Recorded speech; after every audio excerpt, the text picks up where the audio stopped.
Hi, I'm Dr. Paul Gavoni, and today I'd like to talk to you about how to use a task analysis. A task analysis is the process of breaking a complex skill down into a sequence of more manageable steps. Each step in the task analysis is linked together like a chain. You know, it's far too much to teach any martial artist 10 steps of a chain to learn a new skill at once. They're likely to make many errors as they struggle to remember each one of those steps. We're only human. Task analysis provided by MMA science makes teaching and learning easier as it allows for the details of each step to be taught and mastered before going on to the next step. When it comes to the martial arts, it is the details that make the most impact. Defining specific behaviors associated with different skills makes it easier for the coach to measure and provide precise feedback on specific steps of the skill to help shape the martial artist's performance.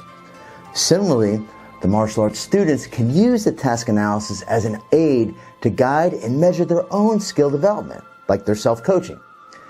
Having a precise understanding and description of all the steps involved in a particular skill can assist in precisely identifying specific behaviors that require additional instruction, feedback, or practice. Typically, the task analysis will be used to teach and learn a skill using forward chaining. With forward chaining, the martial artist starts by focusing on mastery of the first step of the skill. They then move forward to the next step of the skill, and then the next, and then so on. If the martial artist is struggling with a particular step or sequence of steps, those steps can be isolated, practiced to mastery, and then placed back in the chain to continue building the skill. Well, most of the time you will use forward chaining to develop skills by starting from the top and working forward. You can also use what we call in the science backwards chaining by starting the chain at the bottom and working backwards through the task analysis. Let's talk about backward chaining for a second. Backward chaining is like forward chaining, but it's just backwards. In the case of the MMA stance, for example, beginning step 1 would be learning the head positioning, step 2, hand height, and so on. Similar to forward chaining, it's important that the martial artist student is properly remembering the order of the task. If mastery was achieved for step 2, but it's a struggle for the martial arts student to independently complete steps 3 to 7, it's time to go back a few steps and reteach. Let's talk about forward chaining versus backward chaining. Which is better?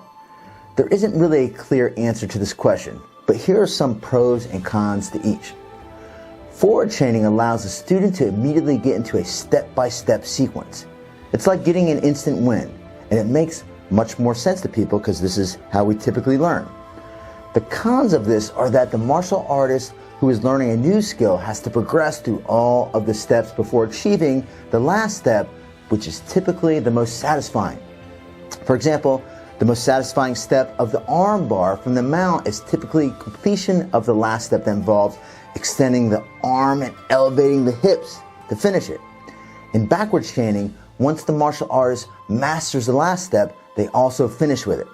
One of the pros of this is that it can be highly gratifying.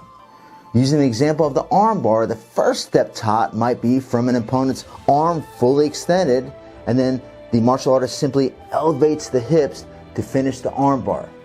The second step might be learning to extend the arm and then finishing with the elevated hips, and so on. A major con to backwards chaining is that it just can feel awkward to both the coach and the student, as starting from the last step of a technique is not typical sequence of training and learning. There's no absolute right answer when it comes to forward or backwards chaining. Instead, there's a right choice for individual students when it comes to different techniques. Just remember that a task analysis allows for chaining, and chaining is a great way to accelerate teaching and learning through precision. I hope this helps you on your teaching, coaching, and learning journey.